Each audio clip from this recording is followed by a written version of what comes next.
일찍이 포항에서도 목회를 하셨고 서울 역사가 깊은 세문안 교회를 담임하시다가 하나님의 부르심을 받은 김동희 목사님의 이야기입니다.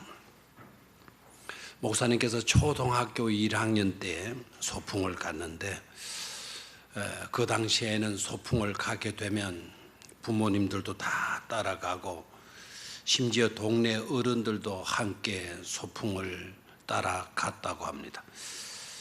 점심 식사가 끝나고 오락 시간이 되었는데 담임 선생님이 제일 먼저 김동익 어린이에게 노래를 부르게 했습니다. 그때 김동익 어린이는 스스로 생각을 하기를 여기에는 어른들이 많이 와 있으니까 어른들이 잘 아는 그런 노래를 불러야 되겠다 그렇게 생각을 하고 평소에 옆집 아저씨들이 잘 부르던 노래를 불렀어요. 그랬더니 노래를 부르는데 사람들이 배꼽을 잡고 웃는 것입니다. 그 노래가 무엇이었느냐 하면 누님 나 장가 보내줘 라는 노래였다고 합니다. 아니 초등학교 1학년이 그런 노래를 부르니 안 웃을 수가 있었겠습니까? 노래가 끝나자마자 엄마가 새파랗게 질린 얼굴로 달려와서는 그런 노래를 이런 자리에서 부른다고 야단을 칩니다. 담임 선생님께서도 꾸중을 하시면서 굴밤을 먹였습니다. 그때 김동익 어린이의 마음속에는 깊은 상처가 생겼습니다. 아, 나는 노래를 하면 안 되는구나. 노래를 하면 창피를 당하고 노래를 하면 꿀밤을 맞게 되는구나 생각하고 그때부터 일절 노래를 안 했답니다. 음악 시간이 되어도 홀로 있는 시간이 되어도 심지어 콧노래조차도 부르지 않았다고 합니다. 그런데 대학을 졸업하고 하나님의 부르심을 입어서 신학교에 들어가게 되었는데 문제가 생겼습니다. 신학교에 신학 여러 가지 성경 시험도 여러 시험도 치지만 앞으로 전도사가 되고 목사로 나아가야 되기 때문에 음악 이론 시험은 치지를 않지만 실기 시험을 치는 그런 과목이 있었다는 거예요. 그러니까 평소 노래를 부르지 않았던 그가 어쩔 수 없이 학점 문제 때문에 실기 시험을 치르게 되었다는 거예요. 그랬는데 본인 생각은 틀림없이 D 학점 아니면 F 학점을 받을 줄 알았는데 나중에 보니까 B 학점이 나온 거예요. B 학점. 그럼 괜찮은 점수죠. 그럼 80점 이상은 맞은 거예요. 그때부터 나도 노래를 할 수 있겠구나. 나도 노래를 부르면 되는구나. 그런 자신감이 생기게 되고 용기가 생기게 되어지더라는 거예요. 그래서 열심히 찬송도 부르고 했다는 겁니다. 나중에야 안 사실이지만 그때 그 신학교 그 클래스 그 반에는 35명이 공부를 하고 있었는데 34명이 A 학점을 받았고 본인만 B 학점을 받았던 거죠. 꼴찌한 거예요, 꼴찌. 어쨌든 간에 삶 가운데 자칫했으면 평생에 한이 되고 장벽이 될 뻔했던 그것을 이런 것을 계기로 하여서 깨트리고 목회하게 되었다고 하는 간증을 했습니다. 때로는 이렇게 착각도 은혜가 될 때가 있다라는 사실입니다. 물론 긍정의 착각일 때 그런 거죠. 어떤 남들이 나를 욕하는 말이었는데도 나는 그 욕을 듣고 욕이라 생각하지 않고 그 사람이 나를 하도 좋아하니까 사랑하니까 저런 말을 해주는 거야. 그럼 분명히 그렇게 생각했다면 착각인데 긍정으로 착각하게 되어지면 나를 욕하던 그 사람이 밉지를 않고 좋아 보이게 되는 거죠. 그래서 여러분들 착각을 해도 긍정의 착각, 좋은 쪽으로 착각을 하시기를 바랍니다. 위기의 문제도 그렇습니다. 위기 자체가 그 사람을 좋게 만드는 것은 결코 아닙니다. 위기는 누구이든지 간에 그 위기를 만나게 되면 두려움에, 공포에, 불안에 빠뜨리게 되죠. 사람을 어렵게 만들게 되죠.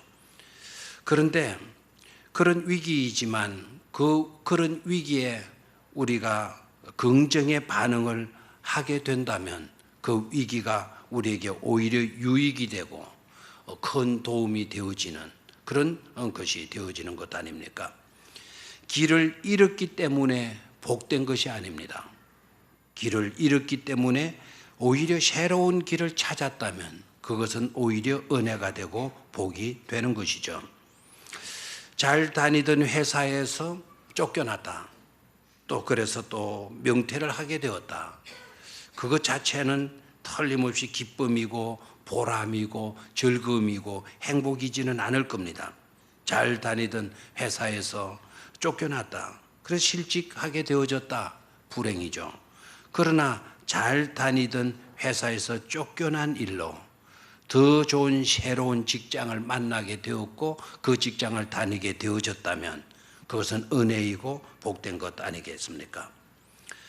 오래 산 것으로 잘 산 것이 아닙니다. 의미 있는 삶을 살았고 믿음으로 살았기에 그 인생은 잘 산 인생이 되어지는 것이죠. 하고 보면 믿음의 여정에서도 마찬가지예요. 믿음의 삶을 살아가는 과정 속에서도 중요한 것이 과연 무엇인지 그것을 아는 것이 중요하죠. 믿음으로 살아가는 삶의 여정에서 내가 살아야 될, 놓치지 말아야 될 중심, 핵심이 뭔가, 그 코어가 무엇인가 아는 것이 중요한 일이 아닐 수가 없는 줄로 믿습니다. 믿음으로 사는다는 것 자체가 어떤 것인가 라는 것을 분명히 알고 그 믿음을 따라서 살아가게 될 때 그것은 은혜이고 그것 또한 축복인 줄로 믿습니다.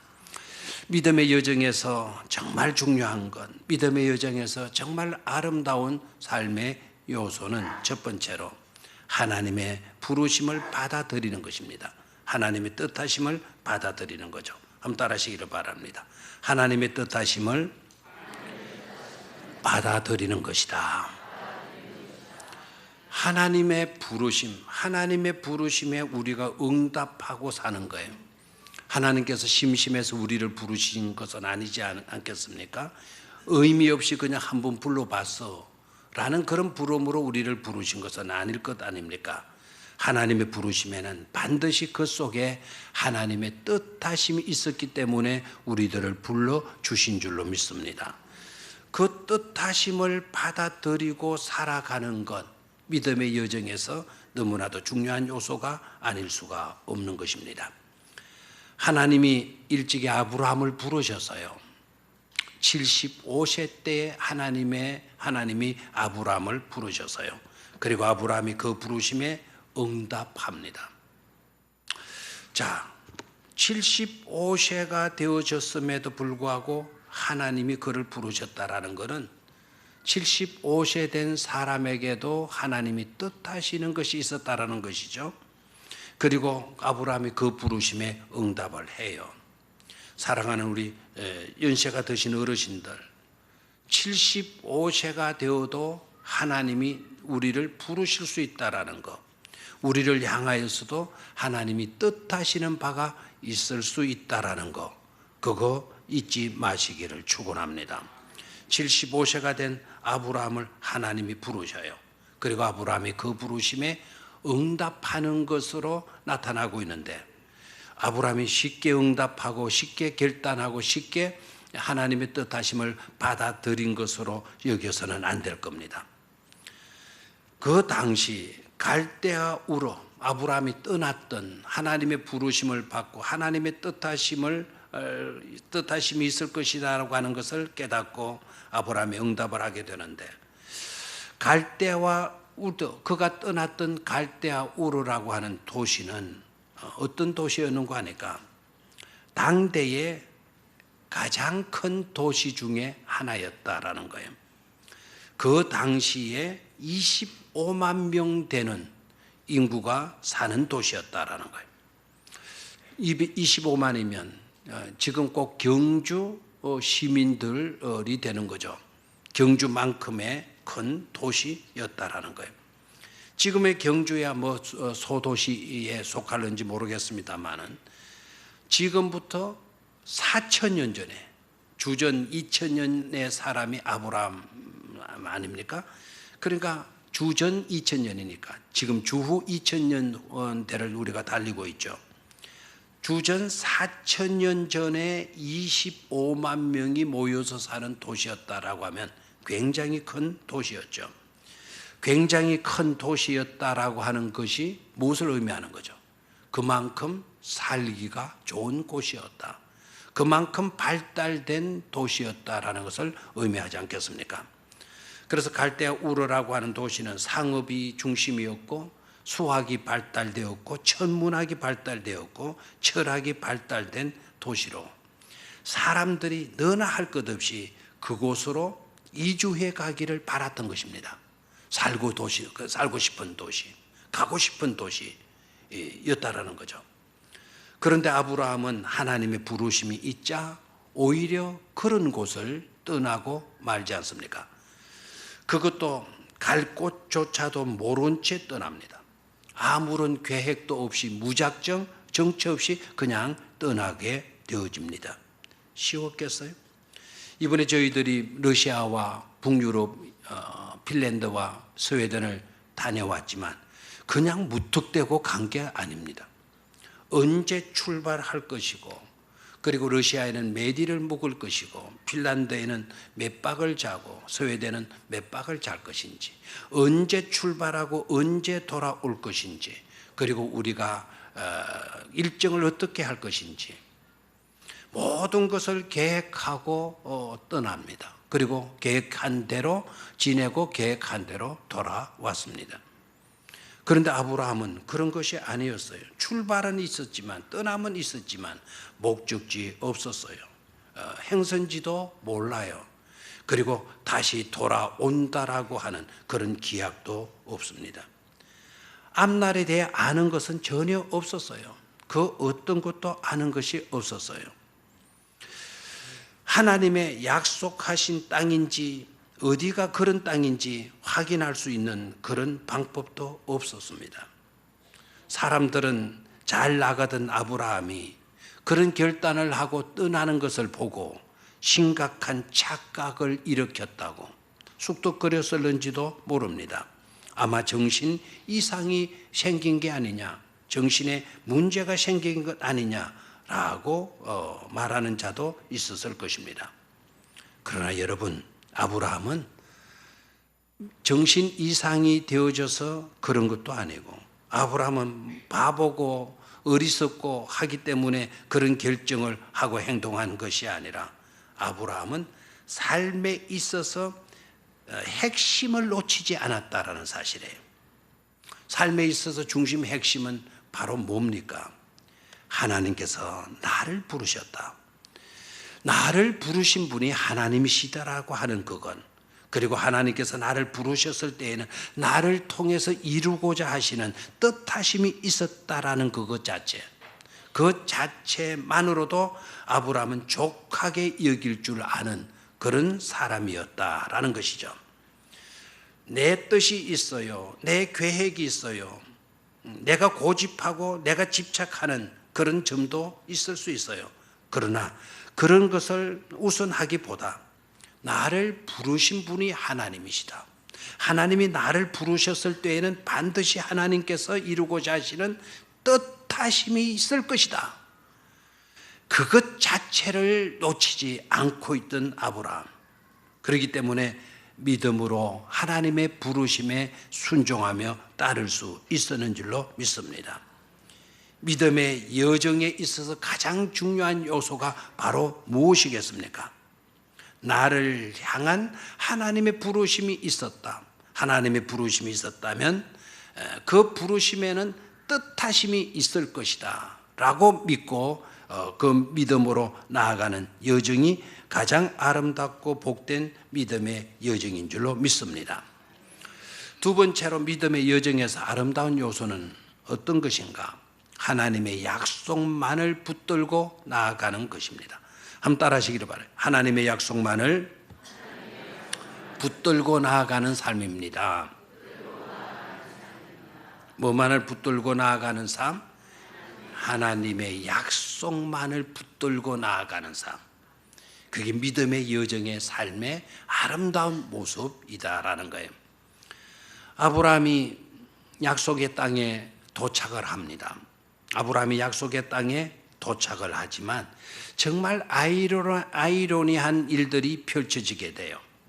구절을 보면 아브라함이 장막에 살았다 이렇게 나오고 있습니다. 구절을 한번 같이 읽도록 하겠습니다. 시작. 믿음으로 그가 이방의 땅에 있는 것 같이 약속의 땅에 거류하여 동일한 약속을 유업으로 함께 받은 이삭 및 야곱과 더불어 장막에 거하였으니. 약속의 땅에 거류하여, 그는 약속의 땅에 거주했다라는 거죠. 그 말은 약속의 땅에 이르게 되었고 그 약속의 땅에 이르러서 거기에서 살았다라는 것 아닙니까? 그렇게 그런 약속의 땅에 거류하면서 살게 되는데, 동일한 약속을 유업으로 함께 받은 이삭 및 야곱과 더불어 어디에 거하였다? 장막에 거하였다라고 되어져 있어요. 이 장막이라고 하는 말, 이 장막이 태버니컬이라고 하는 이 말은 우리말로는 우리말이 아니죠. 영어로는 텐트라는 뜻입니다. 다시 말하면 텐트를 치고 살았다라는 거죠. 텐트를 치고 살았다라는 거예요. 그것도 아브라함 때만 텐트를 치고 산 것이 아니고, 아브라함이 몇일간 텐트를 치고 산 것이 아니고, 또 아브라함 때만 텐트를 치고 산 것이 아니라 이삭 때도 야곱 때도 더불어 장막에 거하였다. 아들이 이삭 아닙니까? 아들 때도 텐트 속에서 살았고, 야곱은 손자 아닙니까? 손자 때도 텐트 속에 살았다. 이렇게 성경이 기록하고 있습니다. 약속의 땅에 들어와서 살았다면 텐트가 웬 말입니까? 텐트에 살기보다 어떤 의리의리한 그런 주거지, 그런 거처를 허락해 주셔야 되는 것 아닙니까? 텐트를 치고 살았다 하니까 여러분, 야, 고상했겠다, 낭만이 깃든 그런 삶을 살아는 모양이다, 이렇게 생각해서는 안 되는 거죠. 휴가를 갔을 때 캠핑하는 것을 좋아하는 사람일지라도 몇일간 지내면서 캠핑하면서 즐기는 사람, 그런 사람이랄지라도 그 텐트를 거주지로 삼고 살기를 원하는 사람은 아무도 없을 것입니다. 아브라함이 텐트를 치고 살았다는 것은, 즉 안정된 주택도 가지지 못했다는 것을 의미하게 되는 거죠. 나그네로 살았다, 길손이나 다를 바가 없는 그런 삶을 살았다, 임시처소에서 살았다. 아브라함 자신 때만 아니고 아들 때도 그랬고 손자 때도 그랬다라는 사실입니다. 그리고 아브라함이 대단한 결단을 하고 그곳으로 떠나왔는데, 그곳으로 떠나왔다고 해서 그곳에 원래 살고 있던 사람들이 프랭카드를 내다 걸고 현수막을 내다 걸고 대환영, 아름다운 결단을 하고 하나님의 부르심에 결단을 하고 떠나온 그대들을 우리 주민들은 환영한다, 이렇게 환영해 주는 사람 없었고, 또 낯선 땅에, 이국 땅에 이렇게 이주해 왔으니까 얼마나 불편한 것이 많겠는가, 도와주거나 누구 하나 신경을 써주는 그런 사람도 없었다라는 사실입니다. 여기에서 중요한 것이 있어요. 여기에서 주거지도 하나님이 제대로 된 주거지를 허락하지 않았어요. 누구 좋은 이웃 하나 만나게 해 주지도 않았어요. 그럼에도 불구하고 중요한 것은 아브라함이 하나님의 부르심을 의심하거나 하나님 고작 이런 땅을 주시려고 저를 불러낸 것입니까? 라고 생각하면서 불만하거나 불평하거나 원망하지 않았다는 사실입니다. 하나님께 삿대질을 해가면서 따지지도 않았다는 사실입니다. 그냥 약속만을 붙들고 살아갑니다. 그 약속은 비록 더딜지라도 하나님이 이루어 주실 것을 확신하면서 믿음으로 살아가는 것을 우리에게 보여줍니다. 그것이 바로 믿음의 여정에 있어서 중요한 요소가 아닐 수 없다는 점입니다. 오늘 저와 여러분들도 아브라함과 같이 믿음의 여정을 걸어가야 할 자들인 줄로 믿습니다. 우리도 똑같이 아브라함처럼 믿음의 여정을 걸어가고 있는 자들입니다. 아브라함과 같이 믿음의 여정을 걸어야 할 우리들이라고 할진데 우리들의 자세가 어떠해야 할지를 오늘 아브라함은 우리에게 말씀해 주고 있는 줄 믿습니다. 환경이 어렵더라도 하나님이 부르심의 어떤 목적이 분명치 않다 하더라도 하나님의 약속만을 붙들고 나아가는 삶, 불만하거나 불평하거나 따지거나 불안에 떨거나 염려하거나 걱정하는 그런 삶이 아닌 하나님의 약속만을 붙들고 하나님의 그 약속을 언젠가는 비록 더딜지라도 하나님은 반드시 이루어 주실 것이다라고 하는 믿음을 가지고 나아가는 삶이 믿음의 여정의 아름다운 삶의 모습인 줄로 믿습니다. 그런 것을 놓치지 않게 되기를 주의 이름으로 축원합니다. 베드로도 강력한 메시지를 우리에게 주고 있어요. 베드로전서 2장 1절, 2절, 10절의 말씀을 같이 보도록 하겠습니다. 먼저 1절을 읽습니다. 시작. 그러므로 모든 악독과 모든 기만과 모든 외식과 시기와 모든 비방하는 말을 버리고 갓난 아기들 같이 순전하고 신령한 젖을 사모하라. 이는 그로 말미암아 너희로 구원에 이르도록 자라게 하려 함이라. 너희가 전에는 백성이 아니더니 이제는 하나님의 백성이요 전에는 긍휼을 얻지 못하였더니 이제는 긍휼을 얻는 자니라 말씀하고 있어요. 현 상황만을 보지 말라는 거예요. 오늘의 시세만을 보지 말라는 거예요. 오늘이 경제적으로 불안하다, 불황이다, 사람들의 삶이 얼마나 어려워졌는지 모른다, 경제적인 삶이 너무나 빠듯해졌다, 그런 것만 보고 낙심하거나 불안하거나 불평하거나 따지거나 꼬집거나 그렇게 하지 말라는 거예요. 믿음의 여정에 있어서 그와 같은 요소들은 해답이 아니라는 거죠. 절대 아니라는 겁니다. 베드로가 뭐라고 이야기해요? 모든 악독도 버려라. 모든 기만하는, 남을 속이고 하는 것도 버려라. 어렵고 힘들고 하더라도 한다고 해서 시기하고 비방하는 그와 같은 말들 다 버려라.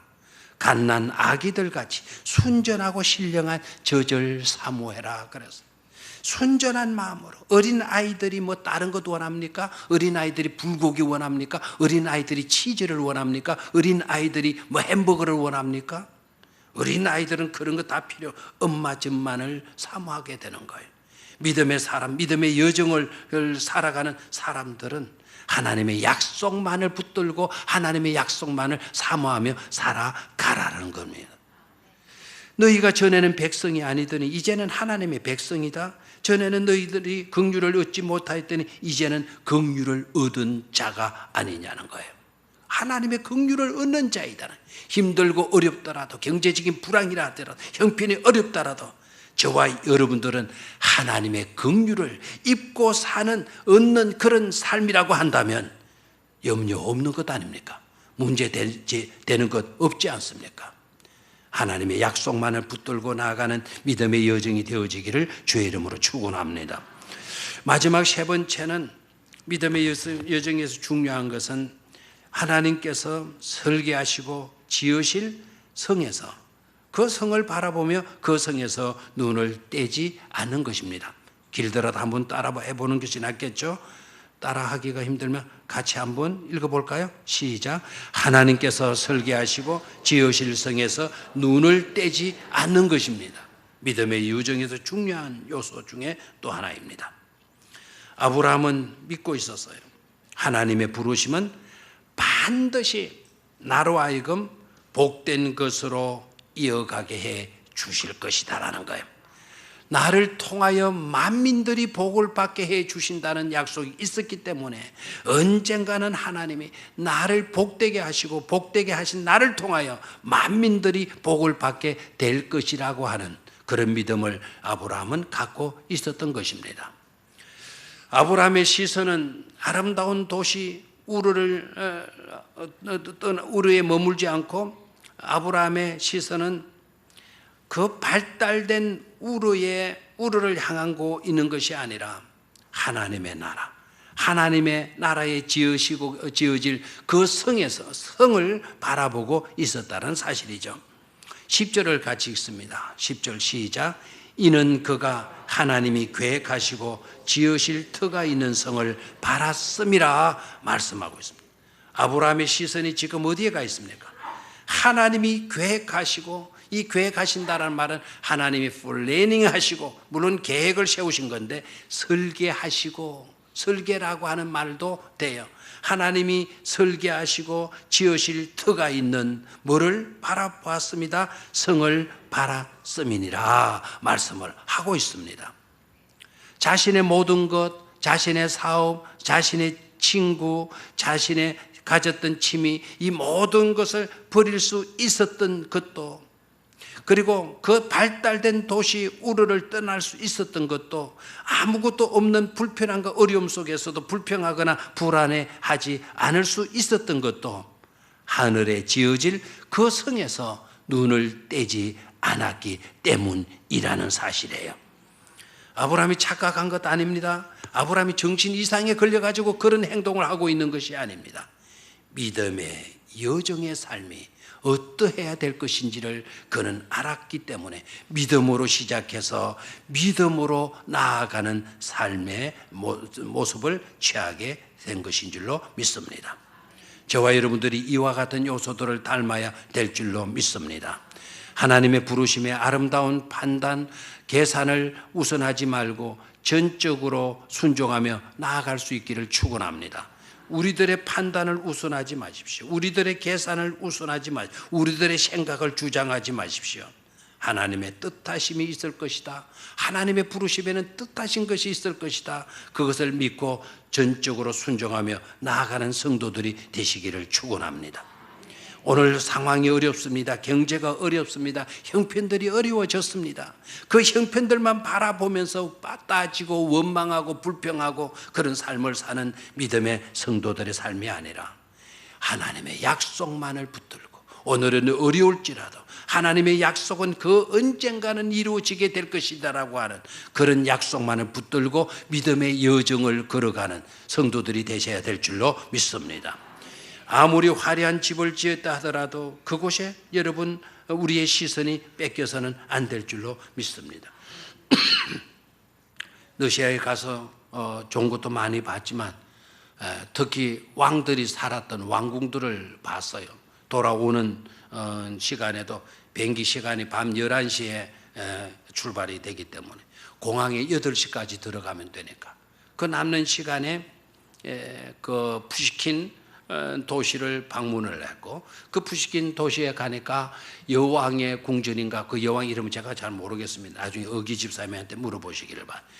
그 여왕의 궁전이 있었는데 그 궁전도 어리어리하다고요. 그 여왕을 위해서 호박으로 방을 만들어 놨는데 그 호박으로 방을 만든 걸 구경하기 위해서 수많은 사람들이 줄을 서가지고, 우리도 한번 볼까 하는 생각이 있었지만 줄 서고 기다리다 보면 비행기 시간 놓칠 것 같아서 우리는 구경하지 못하고 바깥 정원만 봤어요. 어리어리한 규모의 정원, 호수가 있고 백조가 논일고 있고 그 울창한 숲, 자작나무 숲에서 얼마나 신선한 공기가 막 피부에 와닿는지 상쾌했습니다. 그래서 제가 최 목사님하고 둘이 걸으면서 이야기를 했어요. 야, 이렇게 지어놓고 죽기 정말 힘들었겠다. 이렇게 잘 지어놓고 죽으면 웃잖아. 그랬더니 최 목사님께서 하시는 말씀이 그러게 말입니다. 그래도 짓기를 잘했지 않습니까? 그렇게 지어놓고도 혜택은 오늘 누가 누리고 있는 거예요? 우리가 누구는. 그가 그러한 화려한 궁을 짓고도 그 안에 100년을 살았겠어요? 100년도 살지 못했을 거예요. 여러분, 100년이라는 게 대단한 겁니까? 만년의 100년은 아무것도 아니죠. 억만년의 100년은 아무것도 아니죠. 그야말로 먼지와 같은 것 아닙니까? 그런 것이 인생인데도 그런 것에 우리는 눈을 떼지 못해요. 그리고 그런 것이 집착을 해요. 영원을 생각해 보십시오. 그 영원한 하나님의 나라에 하나님께서 설계하신, 우리를 위하여 설계해 놓은 그 성이 있다라는 거. 여왕의 성만 하겠습니까? 그보다 더 화려하고 엄청난 규모의 성을 우리 하나님께서 지으시고 계신다는 것을 깨닫고 그 성을 바라보면서 살게 되게 되면 오늘의 어려움도 우리는 극복해 갈 수 있는 줄로 믿습니다. 그런 축복된 성도들이 되시기를 주의 이름으로 축원합니다.